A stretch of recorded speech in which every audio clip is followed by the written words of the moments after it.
what motivates me with a lot of my training and just the way that I live my life is I'm a bit of an adrenaline junkie. And like, I love that. Like, the only way to get that in our sport is to be in that moment of doing something new, not sure if you're going to blow up, not sure, racing somebody you haven't raced before. And I realized that I can't get that in training, hardly ever. Just do so much training. It's so normal. It's so controlled. It's so regular that you just don't end up in that situation. I was thinking, you know what, this is my chance to get my fix, is when I'm going into this race. And here I am kind of dreading it, but like, really, I'm just in the crappy time right now before getting that fix. And it's going to be so good when it comes, because I don't know what's going to happen in this race. I don't know if I'm going to blow up. I'm just going to go out there, and this is the time to like really enjoy the thing that brings me the most joy in life, and being on the limit. I don't know if it's cliche, but it really comes down to your mindset, and whether you believe you can or believe you can't, they're both true. So I choose to believe I can. And in those instances where we were doing those the hills and then the pier, because that pier, when you came up on that pier and then you had to turn around and go even up, because it was a false flat up to the top there, to that Red Bull tent arch. Like, there were a lot of people who got to the top of that and then were like slowing down because they just want to recover. But I really purposely remember in that moment of pushing forward. Like, even though I'm out of breath, I'm going to push through this stretch here under the Red Bull tent, because I know we're going to be going down that other side. I'm getting chills here because I clearly remember that moment, and it's a mindset shift. It's a shift of not stopping, of not relenting, of not recovering, because there's still much more work to do.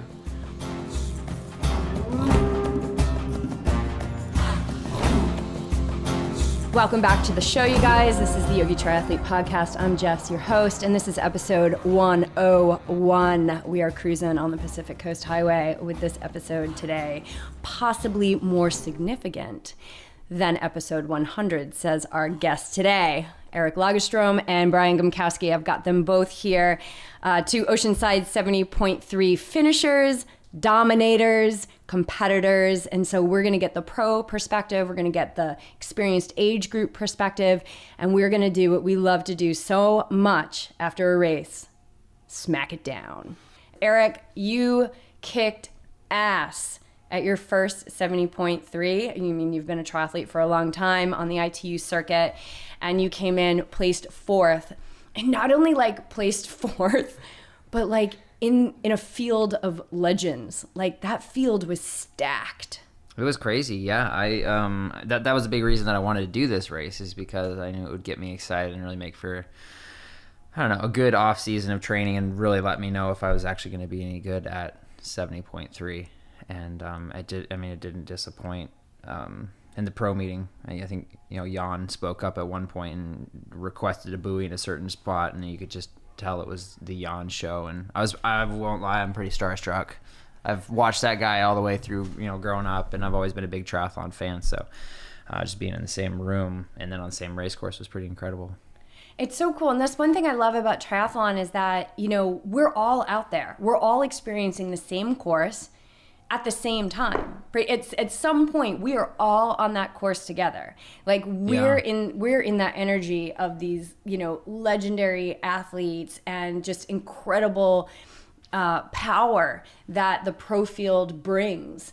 And then these top age groupers are like insane. Like, this Everyman Jack team is like, I don't know if you've seen those guys, but they are like, I've heard of them and seen the kits and stuff. Yeah. Oh my God, they're just like that team is so just dialed in. They're super Santa fun Rosa, to they watch. were just passing me one by one, just cruising, like super just chilling, just running. Yeah, they were just so solid. And then there was a bunch of them out there on Saturday. They were super fast. I was just like, there's another one. And there's another one. Yeah. And there's another one.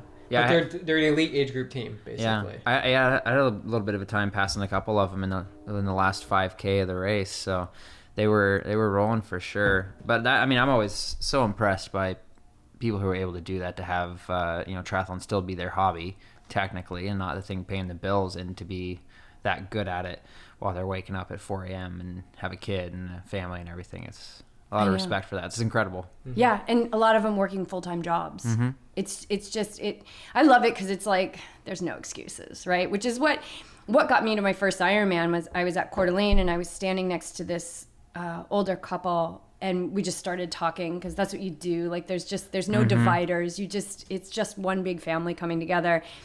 And their son had been in a motorcycle accident 8 months before, and they said that he wasn't going to make it through the night.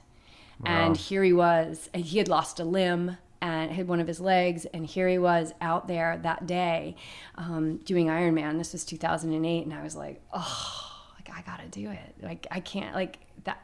I have no excuse. And then of course seeing like the challenge athletes going by, or the blind athletes, or people that they can't hear, or they don't have a limb, and it's like, oh my God, there's no excuse. We can all do what we put our minds to, no matter if we have to work a full-time job, or we're like don't know how we're going to get the registration money. Just set your mind on what it is and stay focused. And just like the I think that the pro level has just exceedingly up leveled.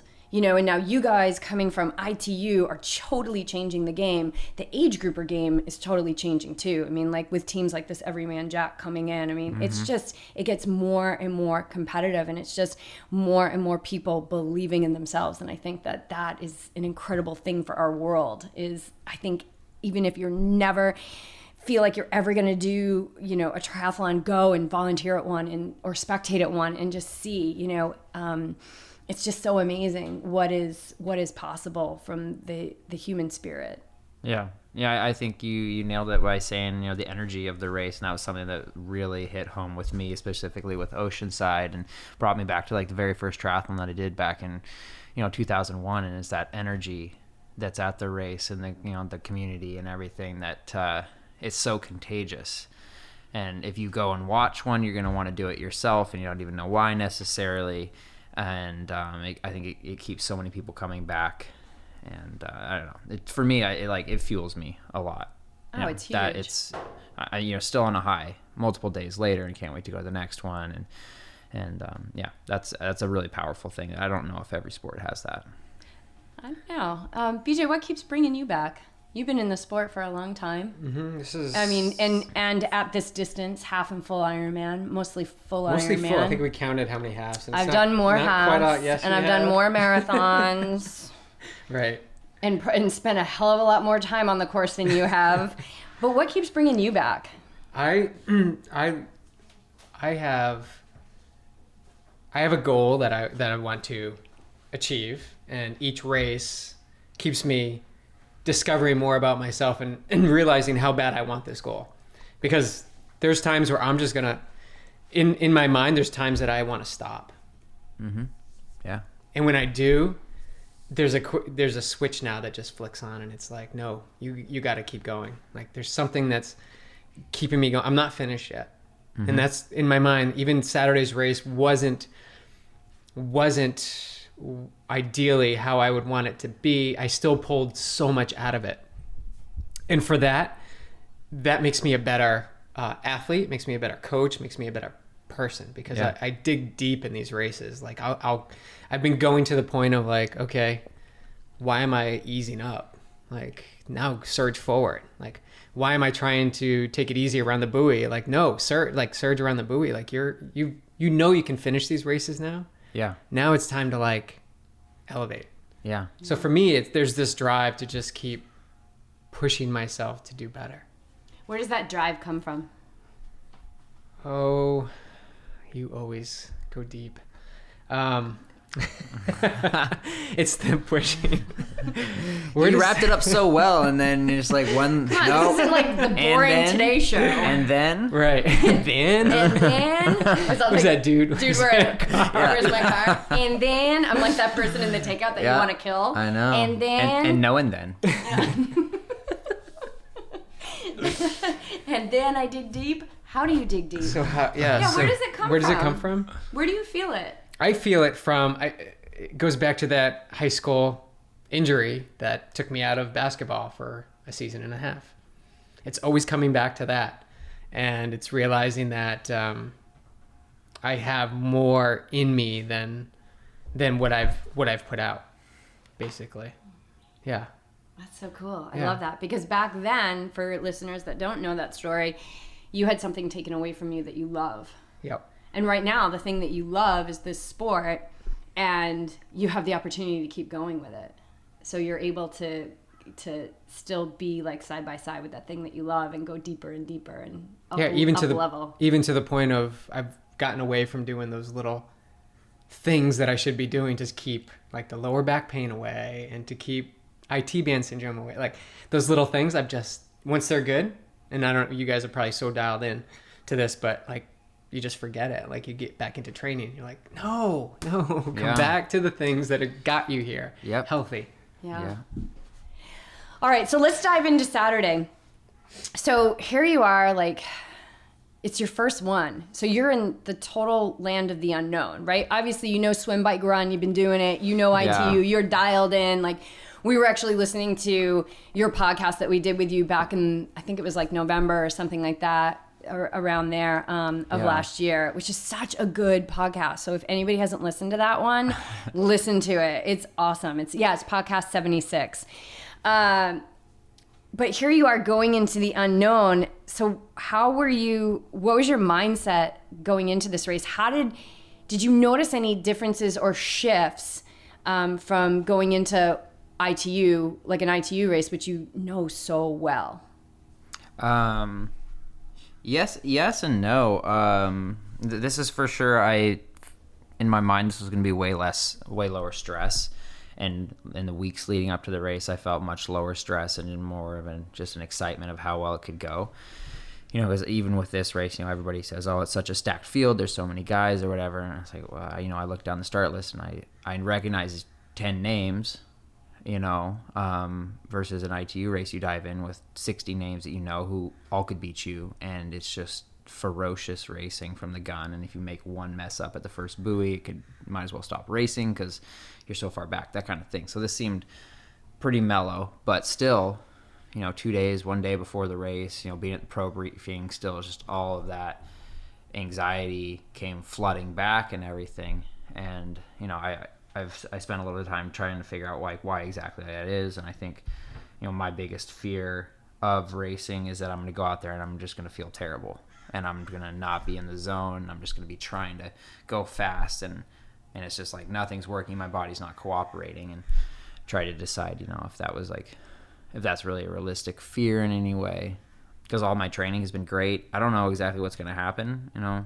It is kind of the space I was in. I didn't know it was going to happen, but I knew that I'd prepared, you know, absolutely the best that I could. And as long as I went out and paced properly and kind of practiced the things that I'd been, you know, the game plan that me and my coach had set out, that, you know, it was like not going to feel terrible. I might not win, but I think I came to peace with that of just go out, execute my race, do what I can do, see where I land, and be okay with that as long as I was, you know, putting in the effort and everything. So how did it go? How did you feel race morning? I felt good. Being that it was a new event and everything, and that I'm not in the habit of it, and then I really felt like I needed to nail my nutrition and nail all these things and be on so I didn't make any mistakes. I was more turned on and tuned in to my process than I have been in years. Just in you know, it's like every little thing. Like I wanted to make sure that the tires on my bike were perfect, didn't have a single scratch. I wanted to make sure that I had a backup plan for this and a backup plan for that, and my watch was perfectly charged, and all of this, like all these things that I would, you know, historically have been like, oh, I'm sure it's fine, you know, which I mean is very cool. It's a very cool feeling. And that's when I typically race best is when I'm just from process to process, next step, and before you know it, you're walking into the water. And you'd go execute your warm-up. Before you know it, the gun goes off. And to me, that's like the relief, you know, it is all the waiting of taper week and all the processes that you just kind of have to go through and the stress that you have to endure and everything. As soon as the gun goes off, it's completely over. It's all better. Just like, that's the relief, you know. It is the relief. It's like when you're waiting for the gun to go off, and we talked about this in your last podcast. Is there's so much energy. There's so much energy around you, and we were even talking before the mics turned on about, you know, finding this this balance between like, there's a lot of energy within you, but also this calmness so that you're not falling into that anxiety and things like that. So how is the pace of the swim once the gun went off? So because you swam out and you guys had a deep water start, which was different from age group. Yeah, we rolled in. Oh, you guys started deep water. Yep. Yeah. Okay. All in a line between two buoys. Don't creep up, theoretically. Yeah. And you're not used to that because to you, it's like... I think deep water starts is the dumbest thing ever. Because you're just starting from stop. And it's completely dependent on everybody's desire to actually do the right thing and not creep up between the two buoys. And inevitably everybody does, and it's just, I think it's stupid. Yeah. But whatever. That's all right. I like you sharing your much perspective. Much rather dive into the water. Yeah. Whether from the beach or from a dock or from anything. So yeah, just dive right in. It's clean. It's clean. Everybody has to not dive in until the gun goes off. I like that. Yeah, because you see like the start of Kona, and they're constantly like, get back. Well, the people are on the surfboards there in the front, but even when they turn to the side, like people are still like creeping up. Yeah. Yeah, like that 1 meter is going to make the difference in a flipping 12-hour race, right? Right. Yeah, exactly. Yeah. So how was that pace? How was that experience compared to, what you're used to? I'd say it was, just dialed back one gear, So you're probably pretty comfortable? I would say it felt comfortable, and the most comfortable part of it was that I didn't get touched by anybody throughout the entire swim. In an ITU race, we'll dive in, and I'm swimming at 11 out of 10. And just getting pummeled from both sides. You're kind of pinballing off of people as the packs are trying to sort themselves out and everything. And I was swimming pretty fast, but instantly there was nobody around me. I had clean water. I looked over and saw Frodeno and just made my way to the first buoy and got on his feet there. And it was incredible. So the pace was high and it was hard, but it wasn't the rugby match that it normally is. So I saw you guys coming in, and I figured it was Jan, and I was hoping it was you, because I didn't know what you're wearing. I was like, I should have gotten a sweatsuit, but I was thinking like, this is a very, very good chance that's Eric, and so you guys were swimming. I probably caught you at like the second buoy after you took the turn, and I don't know if you saw this at all, but there was a huge harbor seal that was like right in front of you guys, like from me to you. And then and Jan was just a little, like you guys were neck and neck. You were right in that zone with him. And just as like, he literally was about to reach out and touch it, it kind of ducked under. It was, everybody who was watching was like, oh my God, look at this. They're going to run right into it. It was so cool. That's crazy. Yeah. And I'm like, they had to have seen it, but it probably ducked under and you couldn't see much, but it was massive. Yeah. It was, I could only see at the turnaround. It got kind of shallow a little bit. Like before that first buoy to turn. But other than that, I couldn't see anything down below. No. Yeah, so then you guys came in and I heard Mike Riley, like, first out of the, we got two of our pros coming in. We got Jan, we got Eric Lagerstrom. And I'm in the bathroom and I'm like, no! Because I just wanted to like scream and cheer. So I'm in like the stall, like, trying to blow my nose and whatever. Yeah. And I'm like cheering for you in the bathroom stall. And I was so disappointed because I was like, they're going to be so fast in transition. There's no way I'm going to catch him coming out of the, so I ran, but you were already out of transition. It was it was so exciting to have, like, you were just right there. Oh, yeah, and I could feel like, oh, this is going to be a great day. It was a perfect start to the race for sure. Couldn't have planned it. Couldn't have had it any better. Yeah, you were 4 seconds behind. Oh yeah, he Jan. was right there. Yeah, I was just on his feet the whole way, and then I think he ran out of the water a little quicker, whatever. So yeah, I wasn't about to like try to swim around him or even touch him in the water. I didn't like this. Yeah, like what's that for? I'm not gonna piss this guy off or anything. Like I'm just really happy to be here right now. Right. Yeah. No, I like that. There's patience in that. Yeah. And I think that patience is a big thing for this when you start getting into these longer distances. It's 100%. Yeah. Okay. We know you probably could have gone in front of him, but who's that for? What's that for? Yeah. You were in a perfect position right there. Mm-hmm. All right. I'm gonna throw it over to BJ. Beej, how did you feel that morning? I felt really good. You did? I felt really good, yeah. You sure about that? No. I was not spry. You were. I felt like you were tired. I was tired. My face was like, I don't know. It was like that like fatigued face. Like everything was just like kind of down. What did you do before the race that you wouldn't do again? We volunteered at the information booth for 2 straight days. Like that would give me fatigue face. Giving a lot of ourselves, giving a lot of information, talking 90% about the swim course to people. Yeah. And the swim change. Basically answering three questions to 3,000 people over the course of, 2 days. It was a lot. It was a lot, but I love that stuff. Like I love interacting with people, and it's not an excuse. I just wasn't snappy.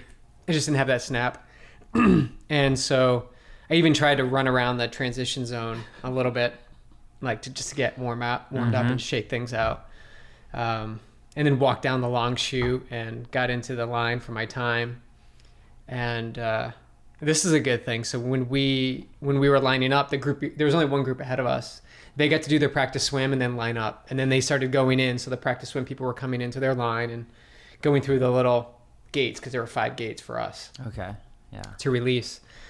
And then our group was just waiting there, and they were telling us that eventually we'll be able to get into the water and do a warm-up swim, because I'm pretty particular about doing that. I think it's so important, especially with the cold water.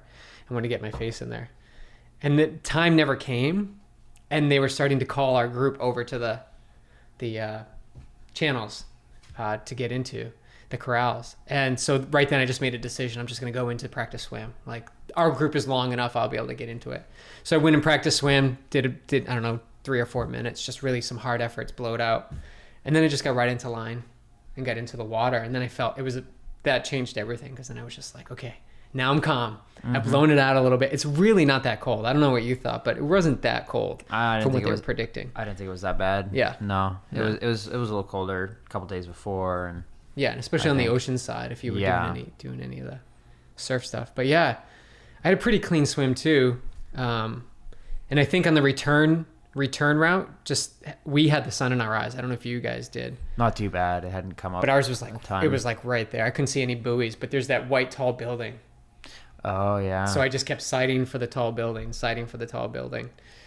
And it was a pretty uneventful swim, I must say. Like, I had clean water pretty much the whole time. And I just, again, I can't stress how important it is to be able to breathe to both sides. Like, not have the sun dictate what your performance is. I think it's important to be able to have that skill. Well, and that's one thing. Yep. People were coming up to the information booth and they were like, well, what's going on with the sun? I'm like, I don't know, like, the earth is still rotating, so the sun is most definitely going to be showing itself. And we were saying, like, buoys are going to be on your left, and they were like, no, they're not going to be on our right. Well, I only breathe to the left, or I only breathe to the right. And I'm like, well, I mean, I don't know what to tell you other than when you get back to training, you should definitely try breathing to both sides, because it's in the simplest. If I was your coach. Yeah, in the simplest form, like, it's going to make you a more balanced swimmer. Yeah. You can't just swim. So these are the kind of questions that we were fielding. And it's not that these questions are unworthy. They're very important to those people. But this is why I think what we do, BJ, is so important, because there's so much of, like, being in the future of, like, what's the current going to be and how big are the waves going to be. And we're like, well, it's Thursday, like, Saturday doesn't even exist. It doesn't even exist. It's only a concept right now. So on Saturday, you'll find out. Right? I like that. I like that method for sure. Just, you know what a triathlon is. You trained for swimming, right? If I told you that the sun was going to come up and be in your eyes, are you going to not do the race? So, like, what does it matter? I know. What's going on with the sun? I'm like, hopefully, if all goes well, we're going to see it. Like, probably don't wear clear goggles, but that's about all you can do. Right. I know. It's just not getting, you guys, I say this in yoga all the time, like, just be where you are, not where you're going. Yeah, prepare for where you're going. Like envision where you're going, embody where you're going, but don't live where you're going. Live right where you are. Yeah. That's a powerful place to live. All right, so Eric, back to you on the bike. What'd you think about the bike course? I thought it was awesome. I hope, I know they aren't, but I hope and wish every 70.3 bike course was like that. Totally rolling, beautiful, lots of turns and everything. It wasn't just sit on a highway and go back and forth on a flat road. So, as far as an equivalent type of course to, the Olympic non-draft that I've done, it was, a toned down version of Alcatraz, or like the Beijing International race where I've done well. It's just varied terrain.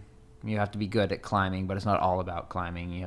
There's a lot of flat sections where you just have to keep the power on. And so I loved it. I thought it was great.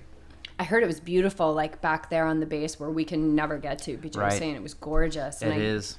Yeah. And especially just with all the rain that we've had lately, it was so green and lush and stuff. So I did actually take a couple moments and realize how nice it was out there. It wasn't all business. So I like that. That's gratitude. It was cool. Yeah, I mean, I was riding by myself, so I didn't have to worry too much about drafting or anything at that point in time while I was out there by myself. And a lot of people, I think I've heard a lot of my fellow pros be like, "Oh, it sucked. I was out there completely by myself the whole day," which I'm sure can be not fun at times, but I kind of liked it. I thought it was peaceful and nice, like I said, relative to the chaos of some other races that I do. So I think that's something that I love so much about long course racing, is that you get time with yourself. Mm-hmm. You get time with yourself in intensity, right? Like keeping the power up and things like that.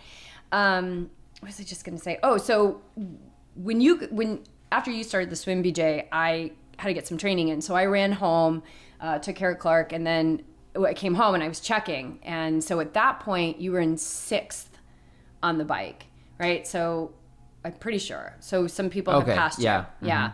So this is what I was wondering in that moment, just your mindset of, now the day is longer, right? You've got time, your training's on point. What's going through your mind as like some of these guys are passing you, and are like, you're seeing who's like Lionel Sanders has passed you, and so where's your mindset of like, where's your mindset? I don't want to put any words in your mouth. Yeah, I had pretty well prepared myself for that, and I had a lot of conversations with my coach about pacing this properly, and I've know a lot of people who've done their first 70.3 and it just went terrible, and their second one terrible, and they blew up and they messed up their nutrition and all these things. And I didn't want to have that be the story that I got to tell everybody after this, is how I, went with Lionel Sanders and rode with him magically for 20K, but then couldn't finish the race, So when he came by, I just kind of put my head down, didn't look, and it wasn't with a whoosh of wind. He didn't go by that fast, and I could have gone with it. And like I said, for maybe 20K, but I think I would have paid for it on the run.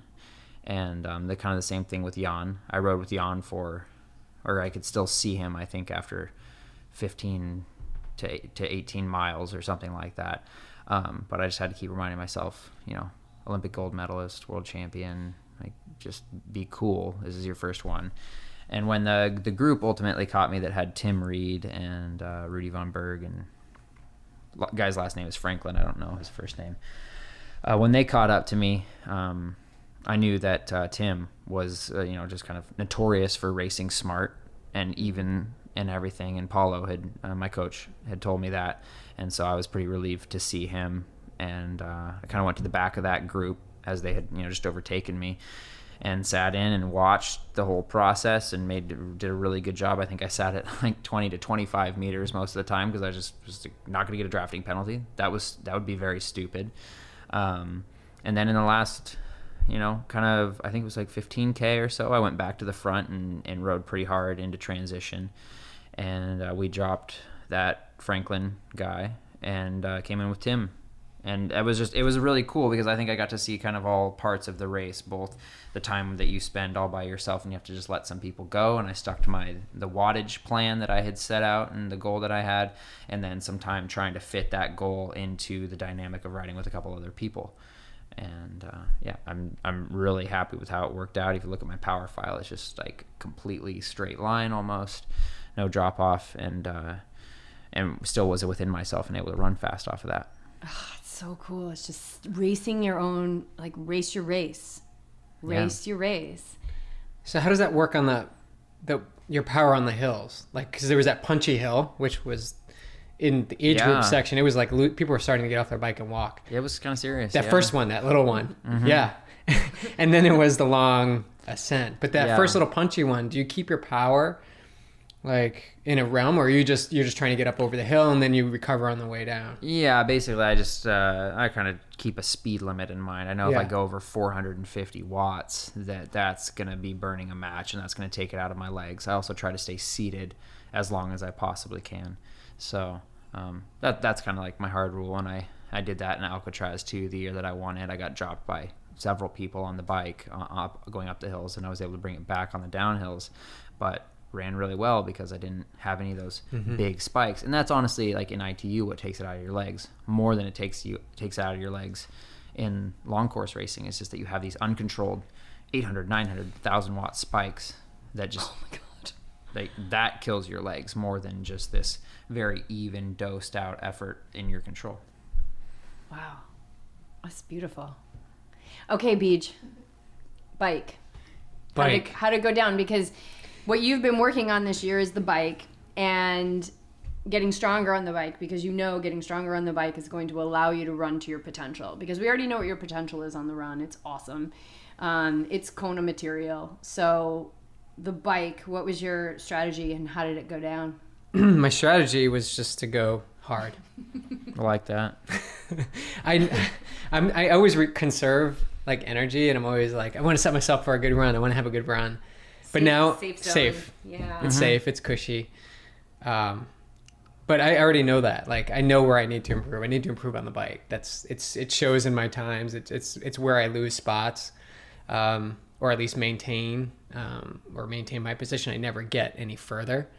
So I've done a lot of work on the bike leading into, a lot of work. Like, and this is for Ironman prep. I've been putting 10, 13 hours a week just on the bike, in prep for Santa Rosa. But I wanted to just see what I could do out there in Oceanside. And the first part of it, I just went from the start. I just was hammering more than my pace that I should have. But I just wanted to see if I could hang on. Yeah, I think you're really you're testing your limits right now. Like, these are experiments to see.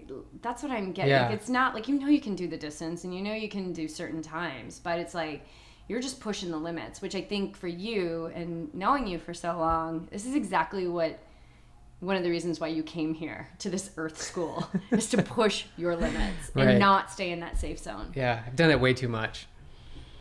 I think that's like we all do that in this sport though, and I think that's a cool place to be in, is to constantly turn the screw just a little bit and find out, that's exciting because you might blow up. You might, and therein you would, end up in the classical definition of an adventure where shit hit the fan, things went wrong, but if you're constantly playing it safe, I think that, it gets a little boring. It's vanilla. Absolutely. It's vanilla. I always go back to this, but I remember Nicole de Boom a million years ago said to you, BJ, you got to be willing to blow up. Like, you got to be okay with the fact that you might blow up. That was a lot. Like, she told you that a long time ago. Yeah, it stuck with me. But I had never really tuned into it until most recent, past 2 or 3 years. I think you tuned into it and, you just keep bringing it with you to the level. So, so how are you feeling? And so with you pushing it now and, kind of disregarding the power and, your strategy, just your strategy being to go hard, what's going on in the mind? The mind kept coming back saying, hold back. Hold back. Just conserve a little bit here. You're coming up to a hill, hold back. It kept showing up. And so I was able to notice it, every time it came up. And every time it came up, I just pushed. And it was relentless. It was coming back every few minutes, actually, just to ease up. And then, go ahead. No, go. I was going to say, and then finally, the hills got the better of me. And then I started to get the sensation in my lower back. And that I had in the 2015 season, which I can't sit and arrow anymore. All of a sudden I have no power in my left glute. The activation is gone. So I have to sit up, I have to stand up. I just have to do everything possible to keep moving. And it eventually will dissipate and I'm able to push on. But there was a big stretch there where my power just fell off. And I was okay with that. What I did this time, I relentlessly pushed through. It's just a sensation. It's not that painful. Just keep going, even though my butt's numb. I can't feel anything. Just keep going. And so I think it actually felt better when we were returning. I had 4 or 5 miles left. It was okay. And it probably would have been so much worse if you just kept putting lighter fluid on that fire. You know, Yeah, if I like kept just sending my thoughts buying there. into those thoughts. Right. Explain the whole. I love on Friday morning we did a mindfulness for athletes talk over at Endurance House, and it was really cool. I love the way that you described like the pistons. Oh yeah. I like that. Share it. So. What? No, it's just it's my relationship to the bike now. You've seen the first Iron Man movie with the superhero not movie. Not Iron Man, the swim bike run. Oh yeah, brand. Iron Man, Tony Stark. Guy. Yes. Tony Stark, Right. Okay. baby. So they're building that first Iron Man suit, and he's got to, before he breaks out of the cave in the beginning, he's got to power up on the computer. So when I'm on the bike, I feel like those are the pistons for me, like powering up my running legs. Mm-hmm. So I just think every time I'm putting a hard pedal stroke down, it's just getting me ready for the run, versus fearing how much power I'm putting in and deflating on the run or losing it on the run. Yeah. I just envision, Tony Stark, he's in the suit waiting, and the guy, his buddy there is like powering up the computer, and you just see those bars raising up. So I feel that I was just like pushing, fueling up my running legs. And it's an unwavering faith that it's going to happen. I have no proof that it's going to happen, but we're just going to see. Yeah. And so in my mind, that's how I associate that sensation on the legs when you're just like, you're pushing up the hill. And when I was going up that first punchy hill, I was standing, sitting. I was just doing everything I could to get up. When normally I would just sit and cruise and just sort of ease my way up. I felt compelled to push it. Well, I think what you're doing is like you're rewiring your brain to into this new neural pathway that sensation in your legs doesn't mean bad. Like it can just mean it just is what it is. And so you're taking it to the other side of it and creating this belief system that it's actually making you stronger. And we know the power of the mind is everything. So I like it. I freaking love it. I think that just speaks so much to the power of visualization too. And I've had similar processes like that throughout my athletic career of visualizing that my legs were the pistons in a car, or that like I'm thinking of like a freight train or something, and when they're starting up and they're just like that like things like that just kind of like make me feel powerful or relate the movements that I'm making to something that I conceive to be powerful or perceive to be powerful. And I think you can do so much like thinking in that way. Yeah, like when your legs are starting to have that feeling, it's like, oh, this is what power feels like. This is, versus, oh, this is what almost blowing up feels like. Yeah. Because when you're pushing, incredible. So you're out there pushing, it's not like you're cruising. It's not like, oh, I'm totally fit. This is great. Like my legs feel awesome. Like I feel nothing, right? There's right. you feel, it's you have these right. It's uncomfortable, but you've been doing it. So you have this relationship with it. Yeah. And I, something like I had this big kind of mental shift coming into this race as, 2 days out from the race. I was kind of just a little bit stressed and anxious about it and kind of going like, why am I doing this at all? Why am I doing triathlon? This just feels like I'm stressed about this. Like I'm not enjoying this whole process. And I'll just preface this by like, I suck at taper week. I hate taper week. I think I have ADD or something. I get crazy and not happy. But before the last couple of races, I've kind of felt this way. Like, am I even doing the right thing? I don't feel like I'm excited about this at all.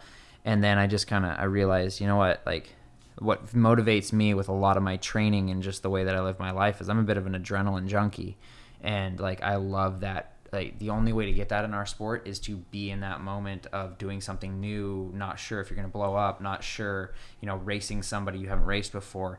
And I realized that I can't get that in training, hardly ever. Just do so much training. It's so normal. It's so controlled. It's so regular that you just don't end up in that situation. I was thinking, you know what, this is my chance to get my fix, is when I'm going into this race. And here I am kind of dreading it, but like really I'm just in the crappy time right now before getting that fix. And it's going to be so good when it comes, because I don't know what's going to happen in this race. I don't know if I'm going to blow up. I'm just going to go out there, and this is the time to like really enjoy the thing that brings me the most joy in life, and being on the limit. Yeah. And those are the peaks and valleys. Like it doesn't matter who you are. You're going to have those peaks and valleys. So taper is a valley for you, right? Mm-hmm. And then racing is a peak. And so those are still going to come. Yeah. They're not just going to come in triathlon. They're going to come all the time in all these different directions in life, and it's how the mastery comes in, like how you're navigating those. And one of the great things that you did, which is what a lot of people don't do, is that you questioned it. You were like, wait a minute, what, like, look at these thoughts. So you get this gap between these thoughts that you're having and these feelings and emotions that are going along with it, and you being like, hold on a second, like, what is that all about? And that doesn't mean that those are going to go away, but you're getting curious about that, right? And it's like, it's how we, it's what our relationship is to these peaks and these valleys, you know? And so that's how to be awake. And it seemed like you were in such an alert state, you know, race morning for sure. And even leading up in that taper, to be able to start to see like these things that most people are just caught up in and they can't see. But questioning and just getting curious about it, regardless of what comes of that, is massive. Like, that's huge awareness. It's awesome. All right, let's jump into the run. I had the gift of seeing you on the run, and because I was coming back from my run. You make it sound so good. It was so good. It was like, you just were like form and so fluid. And so I was kind of I was down like towards the end and running, like trying to get some kind of workout in. I'd get like 0.8 miles and I'd be like, pause. Because I kept wanting to see you guys go by, and just super smooth. And then I saw like Claire and Chelsea and those girls, and they all had like signs. All my teammates. Yeah, so I was, it was so nice. Claire came over to introduce herself. I hadn't met her before, and so I went over and was hanging with them, and we get to see you go by. And so I saw you a couple times, and it was this, you were like 50 seconds back from Tim at that point, and you guys were going up a hill. You were definitely within the last 5K, but we were just watching you go up the hill, and I was like, oh my God, he looks so good. And I was like, wait a minute, you guys see him race more than I do. Like, does he look good? Because that looks good. And they were like, yeah, he looks good. But you were so smooth and you were so focused. And so how was that all playing out? The race that was going on inside of you, of course, that none of us can experience but you. Yeah. I did feel good. It was a good run for me. Largely, because of how patient I was on the bike and didn't, go try to be a hero or anything. But I wanted to finish that race well and pace myself well, and brought a watch along and everything. But it was a great feeling because I've been putting in so much work over the past year, and specifically this past winter, on the leg problems I've had. And, like listening to you talk about your glute going numb and everything, BJ. That's exactly what I've experienced for the past several years, and many times in races that just can't feel my left leg. It just feels completely useless. I'm getting dropped from the group, and it's just like, what's going on? Nothing's responding. And then I go out on the run, and it's like running with a stump. Like, it's there, but it's not propelling me forward at all. My right leg's doing all the work and feeling it completely uncoordinated. And I've gotten really on top of it and kind of figured out the solution, like with core strength and stretching and everything over the season, or this off season. And I don't know, it just felt like it really all paid off on Saturday, to where I was in a space, in a speed that I was able to hold my form together. It wasn't frantic, it was efficient. Like, my legs were doing exactly what I wanted them to, and it was smooth. So it was a very fun run. It hurt a lot, obviously, but it didn't hurt because of some weird thing going on with my body that I couldn't explain or help. It was just because just the sensation of the effort you were putting out. So where's your mind? How do you stay focused when you're in that? How do you keep pushing when you're in that hurt? Yeah, for me, I guess that was my super long way of getting around to that. I like to think about my form. And a lot, my coach, probably doesn't like that. And, he's always said that thinking about running or whatever is slow running, if you're having to think about it. But I don't necessarily sit there and think, pick up your left leg, put your right leg down. It's more like I kind of in training have locked onto a couple of sensations of bouncing or whatever, and a couple of like kind of almost like we were talking about with the visualization and stuff, to where I know what it's supposed to feel like when I'm efficient, I'm quick, and I focus on like maintaining that. And when I do it and I hit it, I get completely lost in it. Yeah. That's flow, baby. Yeah. Yeah, it's exactly. And like I said, that's what I was after. That's what I went into the race looking for. That was going to be my drug and my like outlet from all the months of training and like going through the taper process of finally being able to get into that state and just feel it. And, I pay attention to the pace so I don't get out of control, more or less speed limit than anything. But yeah, let the feeling be my guide, I guess.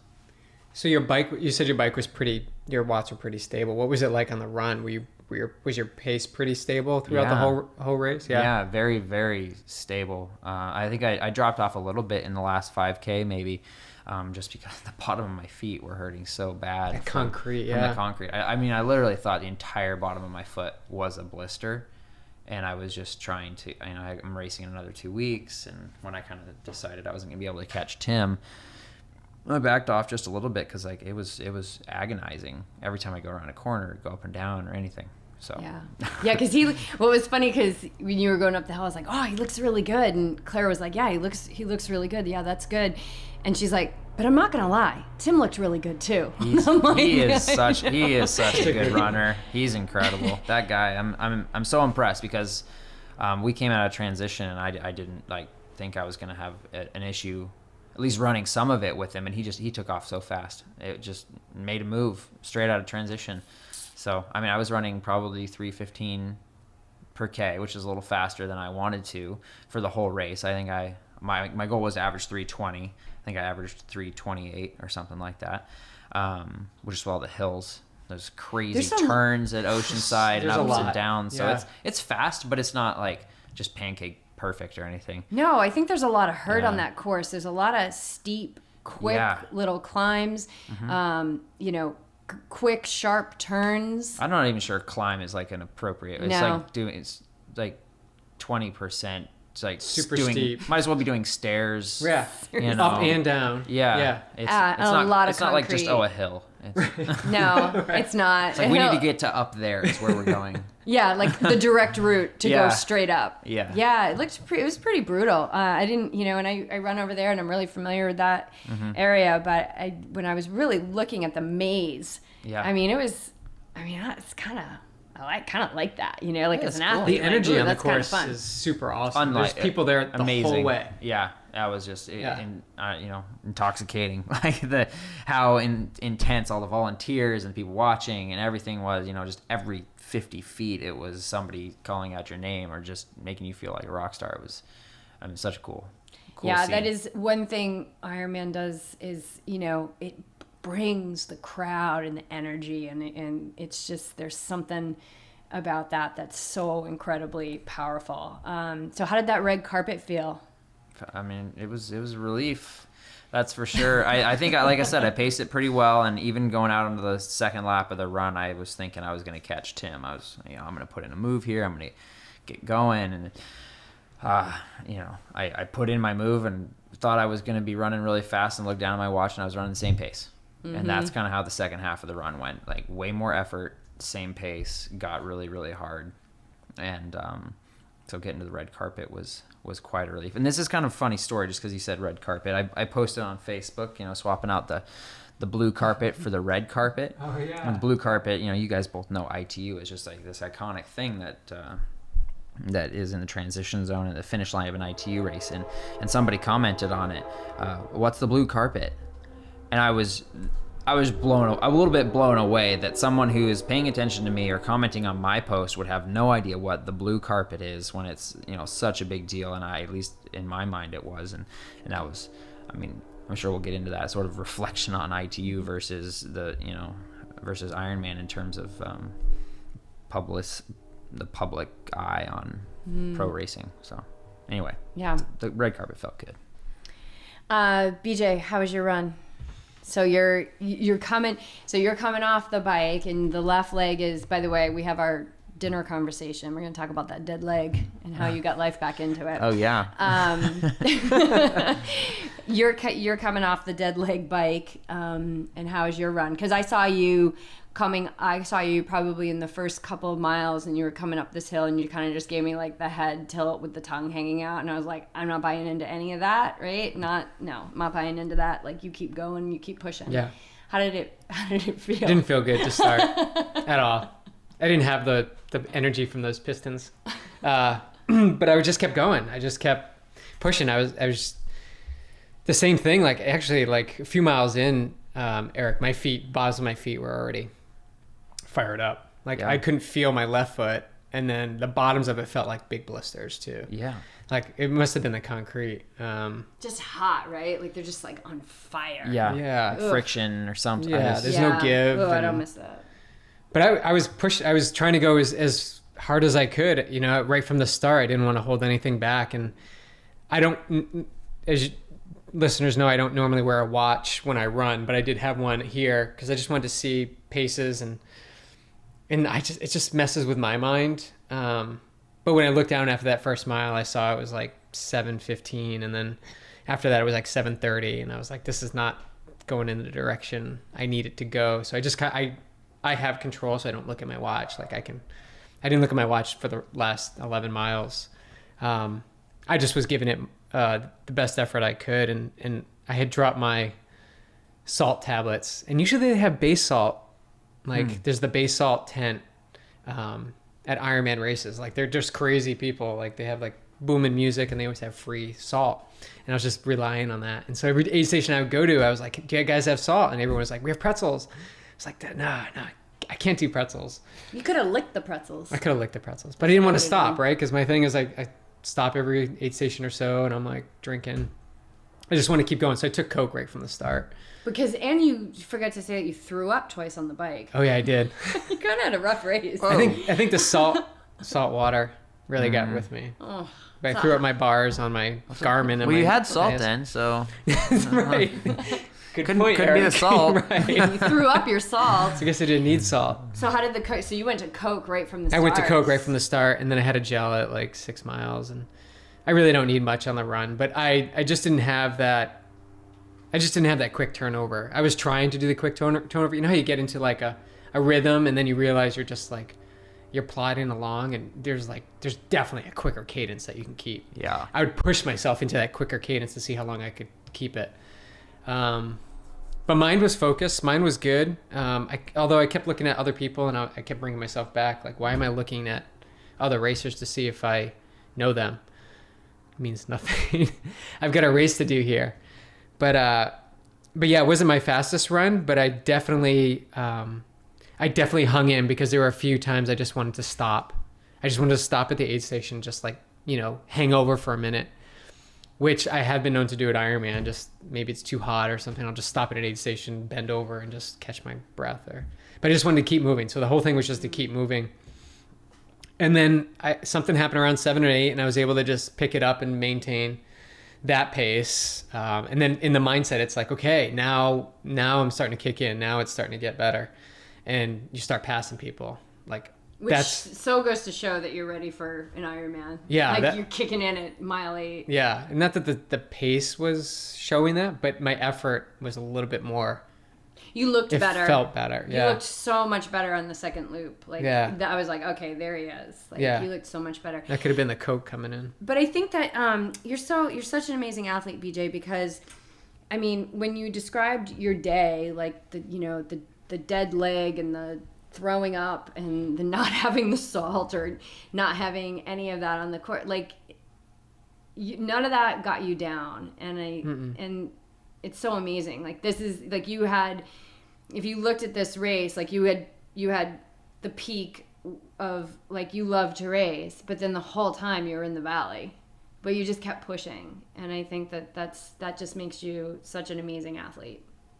And you always are looking at like just moving forward and not getting caught up on, or like the excuses of like, oh, it wasn't a good day because of this, and this. Right. You're like, it was a great day. Like, and so this kind of leads into my last question is, what did you learn from your experience on Saturday?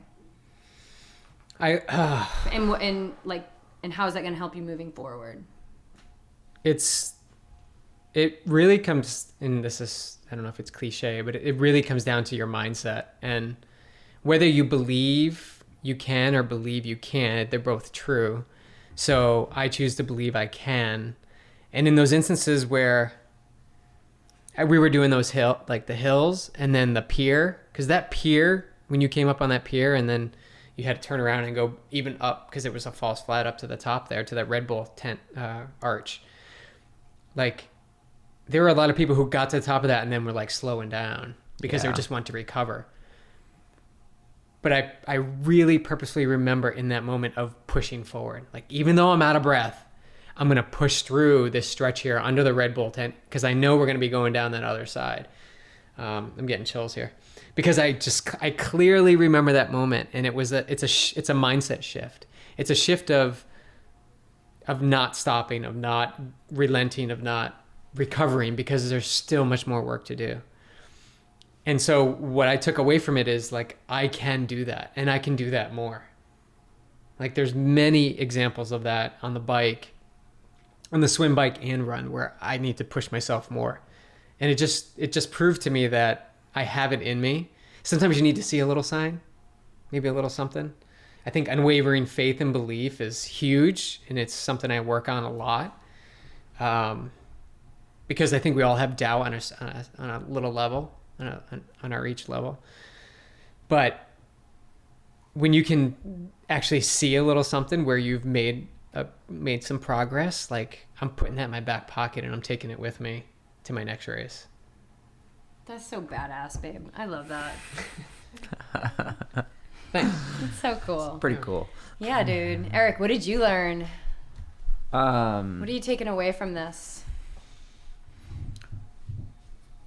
I mean, I really think the biggest thing that I took away from it was the pre-race realization that I was telling you about how the racing is like the best part of my job, and you know, it doesn't have to be the most stressful. It's like actually the only point where I have access to this, you know, special feeling and this special space that I can get into that is just so rare to come by in a workout. And then seeing that mindset actually bring me success with, you know, I don't just say success because I didn't do what typically happens in people's first Ironman and blow up massively or like, you know, screw up my nutrition or anything. And this is, you know, could be one of the potentially more stressful situations I would ever find myself in, doing a completely new event against the strongest competition. And it went incredibly smoothly. So I'm going to take that to my next race. Oh my God. We're so psyched for you. It was really, really cool. So what's next? What's the next race? In 2 weekends, not this weekend, but the next one I'll be racing in Huntington Beach, the nice. Escape Series, because I got to qualify for Alcatraz. Cool. Another local one, so that'll be fun. And then immediately after that, next week after that, I'll go to St. Anthony's to do the St. Anthony's Triathlon, which is just kind of one of the, I don't know, classics of our sport. It's been there for years and years and years, and I still have not been able to win it, so I have to keep going back. That's Olympic distance? It's Olympic distance. Yeah. And I don't go back just because I want to win it. The community there is incredible. The homestays are incredible. Everybody is just, it's like one of the best community type races I've ever been to. So that's so cool. Yeah. What's next for you, Beach? Santa Rosa. Less than 5 weeks. Nice. Full Ironman, huh? Full Ironman. The whole one. Yeah. The big triathlon. It's the whole shebang. Yeah. That's your distance. I like it. Yeah. I'm fired up for it. It's really special. Yeah. There's something really cool about that. I love the whole day. Everything from waking up, the race, and then going back and watching the midnight finish. The midnight finish. And then not being able to sleep, and then eating a ton the next day. And guacamole and chips. We've been on like a chip hiatus. We're going to eat so many freaking chips. Oh, man. I can't imagine because I've been feeling like I needed to eat everything in sight, and I only did half the whole thing. So all right. Well, can't imagine. Speaking of eating everything in sight, we're about to dive into some amazing high vibe food. So thank you guys. Eric, thank you so much for coming and spending time with us and sharing with this community. I mean, giving us the insight into your experience as a professional triathlete at your first 70.3. It's so special. So thank you. We are so grateful to you. We love you. So glad to have you in our home. And BJ, you're so badass. Just keep going, man. Because you know you've got it in you, and there's a huge community behind you who know that, and there's going to be a big celebration when that goal gets reached. You bet. Yeah. Eric, how can people follow you? Like, how can they check out your videos? Oh yeah. So I'll just go down the list, I guess. Like Instagram, I'm definitely trying to do a good job with that. I've been getting pretty into the Instagram stories thing because you can actually I like to tell a story with it. I don't like to just be the snapshot, because I think a lot of social media these days is just like, oh, here's what I was doing in this moment. Here's what I was doing in this exact second. But there's not a lot of storytelling. So I like that. That's me. Yeah. I'm just like, how many greens can I put in my thing? And then that's it. You don't hear from And then me the next again. thing is your dog. And then the next thing is like a parking garage. Oh my God, that's totally me. So there's that. And then obviously you have video. So follow me on YouTube because that's like the absolute best way to tell a little longer form story. I do have a website called transition4.tv where I put all of my triathlon stuff, and I even have some guest content on there and other athletes. So if you want to go binge watch triathlon stuff, I highly recommend binge watch it. It's awesome. It's rocking. I spent some hours on the trainer. Yeah, you've texted me before saying you're going through Viking Life episodes or whatever, which is awesome. It's such great content. Check it out, guys.